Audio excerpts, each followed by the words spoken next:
പഴയ നിയമത്തിൽ കാണുന്ന ഹിസ്കിയാ രാജാവ് മരിക്കത്തക്ക രോഗം പിടിച്ചു. താൻ മരിച്ചു പോകുമെന്ന് ദൈവം യെശയ്യാ പ്രവാചകൻ മുഖാന്തരം അരുളപ്പാട് കൊടുത്തു. അപ്പോൾ ഹിസ്കിയാവ് ചുവന്റെ നേരെ തിരിഞ്ഞ് തന്റെ ദൈവമായ യഹോവയോട് പ്രാർത്ഥിച്ചു. കർത്താവെ, ഞാൻ അങ്ങയെ നീതിയോടും വിശ്വസ്തയോടും സേവിച്ചത് ഓർക്കണമേ. ഭക്തന്റെ ഹൃദയപൂർവമായ പ്രാർത്ഥന ദൈവം കേട്ടു.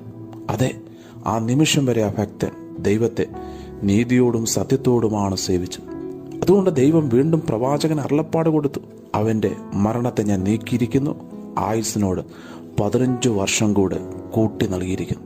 ഇന്ന് എന്നെ കേൾക്കുന്ന രോഗികളെ, മരണവിധി കേട്ട് കിടക്കുന്നവരെ, ഡോക്ടർ പറഞ്ഞു കാണും 1 മാസത്തിനുള്ളിൽ മരിക്കും. എന്നാൽ നീ നിന്റെ ദൈവത്തോട് ഹൃദയപൂർവ്വം പ്രാർത്ഥിച്ച മരണത്താഴ്വര നീന്തിക്കടക്കുവാൻ, മരണത്തെ അതിജീവിപ്പാൻ സർവശക്തൻ സഹായിക്കും. പ്രാർത്ഥിച്ചാട്ടെ.